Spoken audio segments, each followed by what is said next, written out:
Salam. Bugün çox vacib bir sualı müzakirə edəcəyik. Yəni, biz İslamı həqiqətən haradan öyrənirik? Çox maraqlı sualdır. Bəli. Çünki çox vaxt görürük ki, cavab birbaşa Qurandan çox ətrafdan eşitdiklərimizdir, ənənələrdir, mədəniyyətdir. Düzdür. Bu isə bəzən bizi dinin əsl mahiyyətindən, necə deyim, uzaqlaşdıra bilir, elə deyilmi? Əlbəttə. Sanki bir musiqi əsərini notlarından yox, yalnız onun haqqında yazılan rəylərdən anlamağa çalışırıq. Elə bir şey. Tamamilə doğru. Baxın, bugün əlimizdəki mənbə də məhz bu məsələyə toxunur. Professor Doktor Muhammed Nurdoğanın İslamı Qurandan oxumaq kitabından əsas fikirlərdir bunlar. Hə. Müəllif çox kəskin bir sual ortaya atır. Biz İslamı haradan oxuyuruq? Və cavabın da çox vaxt, belə deyək, Qurandan başqa hər yerdən olduğunu deyir. Çox cəsarətli bir iddiadır. İslamı birbaşa öz mənbəyi olan Qurandan necə anlaya biləcəyimizi araşdırmaqdır. Yəni bir növ məlumat detoksu edib, İslamın Quran mesajına fokuslanacaq. Gözəl. Gəlin başlayaq onda. Başlayaq. Kitabın ilk toxunduğu məqam çox maraqlıdır açığı. Dini anlayışların içinin boşaldılması, sanki təhnit edilməsi, yəni mumyalaşdırılması. Hə, təhnit. Sözlər qalır, amma mənaları donub qalır, həyatla əlaqəsi itir. Bu nə deməkdir əslində? Nəyi nəzərdə tutur? Bu deməkdir ki, dini anlayışlar öz dinamik, həyati mənasını itirir. Sadəcə formal, cansız bir rituala çevrilir ya da təkrarlanan sözlərə. Məsələn, tövhid kimi fundamental bir prinsip sadəcə dillə təkrarlanan bir kəlməyə çevrilə bilər. Halbuki onun məqsədi, əsl hədəfi insanın bütün həyatını, düşüncəsini azad etməkdir. Anladım. Kitabda buna Həzrəti Əlinin və Məhməd Akifin işlətdiyi bir bənzətmə var. Paltarı tərs geyinmək. Paltarı tərs geyinmək. Hə, eşitmişəm. Gözəl bənzətmədir. Yəni dinin mahiyyətini alt-üst etməkdir bu. Deməli, problem sözlərin özündə deyil də onlara yüklənən mədəni, ənənəvi mənalardadır, eləmi? Məhz. Baxın, kitab burada çox önəmli bir ayrım edir. Allahın endirdiyi Quran mərkəzli, endirilmiş din var, Əl-Dinul Münzəl. Bir də zamanla insanların əlavələri, şərhləri ilə formalaşan, bəzən əslindən uzaqlaşan mədəniyyət dini var. Yəni Əl-Dinul Mübəddəl və Muavvəl. Dəyişdirilmiş, təvil edilmiş din. Bu mədəniyyət dini dediyimiz şey. Hə, o çox vaxt İslamı məhdudlaşdırır. Müəyyən bir coğrafiyaya, zamana, hətta irqə həbs edir sanki. Halbuki Quranın öz iddiası universallıqdır, elə deyilmi? Bütün bəşəriyyətə xitab edir. Əlbəttə. Kitabda deyir ki, Quran İslamı fərqli mədəniyyətlərlə qarşılaşanda onlardan faydalanıb. Məsələn, o hikmət möminin itmiş malıdır prinsipi ilə.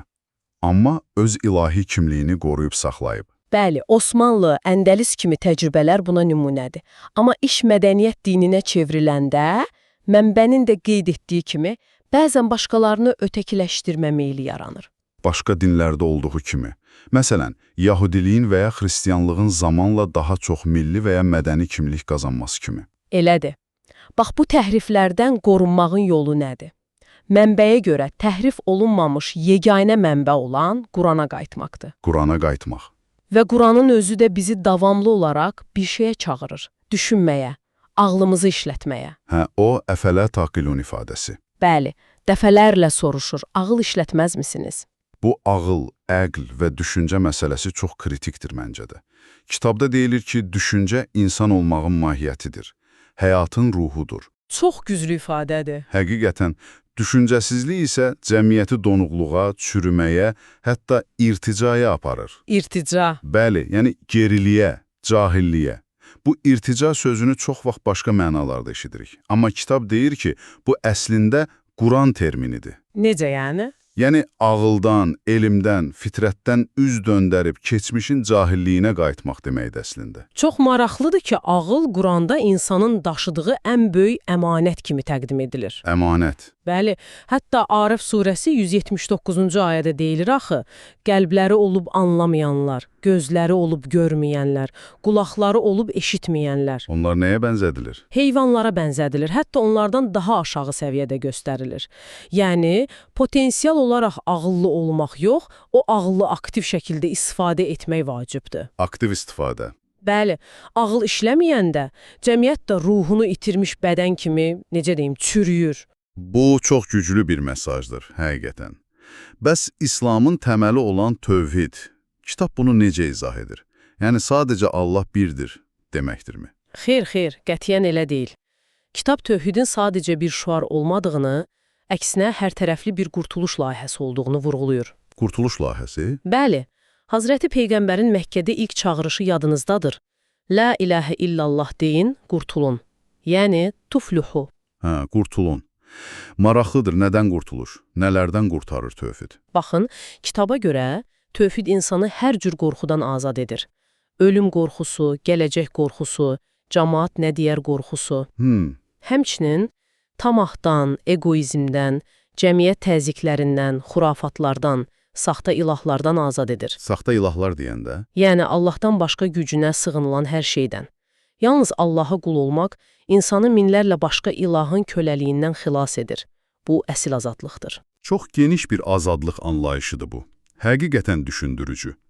Bəs tövhidin tam əksi olan şirk nədir? Kitab bunu ən böyük təhlükə adlandırır. Bu da yəqin sadəcə bütlərə sitayiş etmək deyil. Yenə də elə deyil, çox daha genişdir. Mənbə şirkin də çox geniş bir anlayış olduğunu göstərir. Bəli, bütlərə tapınmaq bunun bir formasıdır, amma müasir dövrdə də şirkin çox fərqli təzahürləri var. Məsələn, nələr ola bilər? Məsələn, insanları ilahlaşdırmaq, istər məşhurlar olsun, istər siyasi liderlər, hətta bəzən dini fiqurlar. Onlara qeyri-adi güc və ya toxunulmazlıq aid etmək. Düzdür, müşahidə edirik belə şeyləri. Və ya sərvəti, hakimiyyəti, həyatın əsas məqsədi, hər şeyin ölçüsü halına gətirmək. Öz nəfsini, istəklərini hər şeydən üstün tutmaq. Hətta qorxu və sevgi də şirk ola bilər. Bəli, hətta qorxunu və ya həddindən artıq sevgini belə Allaha şərik qoşmaq səviyyəsinə qaldırmaq şirk sayılır kitaba görə. Yəni, Allahdan başqa nəyisə və ya kimisə həyatının mərkəzinə qoymaq, ona qeyd şərtsiz itaət etmək, ondan mədəd ummaq, bu bir növ şirkdir, çox düşündürücüdür. Elədir. Mənbədəki o məşhurlara pərəstiş misalı yadıma düşdü. İnsanların bəzən sevdikləri artistləri, futbolçuları necə ilahlaşdırdıqlarını görürük axı. Bəli, bu müasir bütpərəstliyin bir formasıdır, belə deyək. Quranın özündə də Həcc surəsi 73-cü ayədə çox təsirli bir misal var. Milçək misalı. Milçək? Sivrisinək. Deyilir ki, Allahdan başqa çağırdıqlarınız, yəni o ilahlarınız heç bir araya gəlsələr belə, bir milçəyi belə yarada bilməzlər. Çox maraqlıdır. Hətta milçək onlardan bir şey qapıb aparsa, onu geri də ala bilməzlər. Nə qədər aciz olduqlarını göstərir. İstəyən də acizdir, istənilən də. Vay be! Bu, bütün saxta ilahların, istər daşdan olsun, istər ətdən, sümükdən, əslində nə qədər gücsüz olduğunu göstərir. Deməli, tövhid azad edir, şirk isə kölələşdirir. Çox aydındır. Bəs imana gələk. Kitab imanı necə tərif edir? Necə olmalıdır həqiqi iman? Mənbəyə görə həqiqi iman iki əsas sütun üzərində dayanır. Birincisi, ağlın qane olması. Əqlin iqna olması deyirlər buna. Ağlın qane olması. Bəli. İkincisi isə qəlbin təmin olması. Qəlbin tətmin olması. İkisi bir yerdə. Yəni bir həqiqəti təkcə intellektual səviyyədə anlamaq kifayət deyil. Həm də ürəyin o həqiqətə təslim olması, onu qəbul etməsi, onunla rahatlıq tapması lazımdır. Bəs tapmayanda nə olur? Bəzən insan ağlı ilə bilir ki, doğru nədir, amma nəfsi, çıxarları imkan vermir ki, qəlbi onu təsdiqləsin. Bax, bu da bir növ həqiqətin üstünü örtməkdir ki, buna da küfr deyilir, yəni örtmək, gizlətmək. Ağıl və qəlb harmoniyası çox önəmlidir. Bəs İslam sözünün öz mənası nədir? Tez-tez sülhlə əlaqələndirilir axı. Bəli, elədir. İslam sözü sığlığımı kökündən gəlir. Həm təslimiyyət, deməkdir Allaha təslim olmaq, həm də sülh, əminamanlıq mənalarını ehtiva edir. Allaha təslim olmaqla insan həm daxili sülhə qovuşur, yəni özünə barışır, həm də xarici sülhə, başqaları və kainatla. Darussalam. Bəli, Quran Allahın insanları Darussalama, yəni sülh yurduma çağırdığını deyir. Yunus surəsi 25-ci ayə. Geniş mənada İslam bütün kainatın tabe olduğu ilahi qanunlara, nizamına uyğun yaşamaqdır. Bu təslimiyyət və sülh anlayışı praktikada necə özünü göstərir? Məsələn, salih əməl deyirik. Nədir bu salih əməl? Salih əməl çox geniş anlayışdır. Sadəcə müəyyən ibadətləri yerinə yetirmək deyil. Yəni namaz, oruc kimi. Onlar da daxildir, amma təkcə onlar deyil. Bu, hər cür yaxşı, gözəl, faydalı, düzəldici, islah edici işi əhatə edir. Quranın o məşhur prinsipi var ya, əmri bil məruf və nəhyi ənil münkər. Yaxşılığı əmr et, pislikdən çəkindir. Bəli, bax, maruf nədir? Ağla, vicdana, fitrətə uyğun olan hər şeydir. Münkər isə bunların əksi olan hər cür pislik, çirkinlikdir. Salih əməl, həyatı bu müsbət istiqamətdə qurmaqdır. Anladım. Bəs hikmət anlayışı. Kitab deyir ki, bu adi bilikdən fərqlidir. Bəli, bəli. Hikmət, wisdom'ı sadəcə informasiya sahibi olmaq deyil, yəni elm, knowledge deyil. Bəs nədir? Hikmət, o biliyi doğru yerdə, doğru zamanda, doğru məqsədlə istifadə etməyə bacarığıdır. Həqiqətin dərinliyinə nüfuz etməkdir. Hadisələrin arxasındakı mənanı, ilahi planı anlamaqdır. Bunun üçün xüsusi bir düşüncə tərzi lazımdır yəqin. Elədir. Kitab buna aydın təfəkkür deyir. Mənbə düşüncəni 3 səviyyəyə ayırır. Səthi düşüncə, yəni gördüyünə inanan. Dərin düşüncə, elmi düşüncə, səbəb-nəticəni anlayan və bir də aydın təfəkkür, hikmətli düşüncə, hadisələri daha böyük kontekstdə, mənəvi ölçüləri ilə görən. O radio misalı bunu yaxşı izah edirdi deyəsən, hə? Bəli, çox yaxşı misaldır. Radiodan ilk dəfə səs eşidib içində cin şeytan axtarmaq, bu səthi düşüncədir. Aydın. Radio dalğalarının necə işlədiyini, texniki prinsiplərini bilmək, bu artıq dərin, yəni elmi düşüncədir. Bəs aydın təfəkkür? Amma bu səsin haradan gəldiyini, nə məna daşıdığını, kainatdakı daha böyük qanuna uyğunluqlarla əlaqəsini düşünmək, Allahın yaratdığı bu sistemi dərk etmək, bax bu aydın təfəkkürə, yəni hikmətə yaxınlaşmaqdır. Çox maraqlıdır. Mənbə hətta deyir ki, çox savadlı bir alim ola bilər, amma gedib bir bütə və ya inəyə sitayiş edə bilər. Necə yəni? Elm sahibi ola? Bəli. Bu o deməkdir ki, dərin elmi biliyə malik olsa da, aydın təfəkkürdən, hikmətdən məhrumdur. Hikmət birbaşa Allahı tanımaqla bağlıdır, mərifətullahla. Deməli, elm başqa, hikmət başqa. Hikmətin əksi də yəqin ki, cahillikdir, yəni cəhalət. Amma kitab bunu da deyəsən fərqli izah edir. Düzdür, cəhalət sadəcə biliksizlik, informasiya əskiliyi deyil. Quran kontekstində əsasən ehtirasların, qəzəbin, təəssübkeşliyin, qərəzin ağlı üstələməsidir. İnsanın özünü idarə edə bilməməsidir. Özünü idarə edə bilməmək. Hə. Mənbə ərəbcə cəhilə fe'linin qazanın qaynayıb daşması mənasına gəldiyini xatırladır. Qazanın daşması maraqlı bənzətmədir. Bəli, yəni emosional partlayış, ağlın kənara qoyulmasıdır. Bu da birbaşa bayaq dediyimiz irticaya, yəni geriliyə aparır. Məsələn, təəssübkeşlik, qəbiləçilik, fanatizm bu cahilliyin tipik nümunəsidir. Bütün bu anlayışlar ağıl, tövhid, hikmət, cahillikdən uzaqlaşmaq bizi hara aparır? Mənbə deyir ki, İslam balanslı bir yoldur. Bəli, bu çox önəmli bir nöqtədir. İslam nə ifrat ruhaniyyətçiliyə yol verir, yəni dünyanı tamamilə inkar etməyə, Nə də? nə də ifrat materializmə, yəni maddədən başqa heç nəyi qəbul etməməyə. Balans. Bəli, ruhla bədən, ağıl ilə vəhy, dünya ilə axirət arasında bir tarazlıq, bir orta yol təklif edir.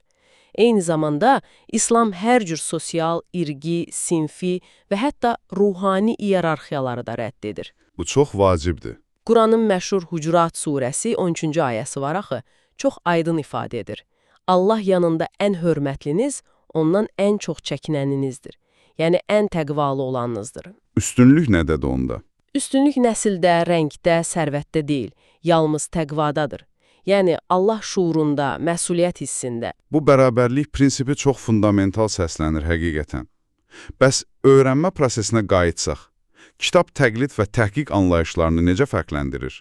Bu bizim əsas mövzumuzla birbaşa bağlıdır axı. Məsələ tam yerinə düşdü. Təqlid nədir? Kor-koranə təqlid etməkdir. Atalardan, əcdadlardan, mühitdən nə eşitmisənsə, sorğulamadan qəbul etmək. Yəni hazır resept kimi. Elə bir şey. Təhqiq isə araşdırmaqdır, sorğulamaqdır, dəlilləri yoxlamaqdır. Həqiqətə öz ağlın və qəlbinlə çatmaqdır. Quran özü buna çağırır. Davamlı olaraq. İnsanları kainata, özlərinə baxmağa, düşünməyə, yəni təhqiq etməyə çağırır. Təhqidi iman asanlıqla sarsıla bilər, bilirsinizmi? Amma təhqiqə əsaslanan iman daha möhkəm olur. Yəni şübhə etmək, sual vermək pis deyil, hətta yaxşıdır. Kitab burada da incə bir fərq qoyur. Şübhə ilə reyb arasında fərq var deyir. Necə bir fərq? Şübhə ərəbcə kökü bənzərlik mənasını verir əslində.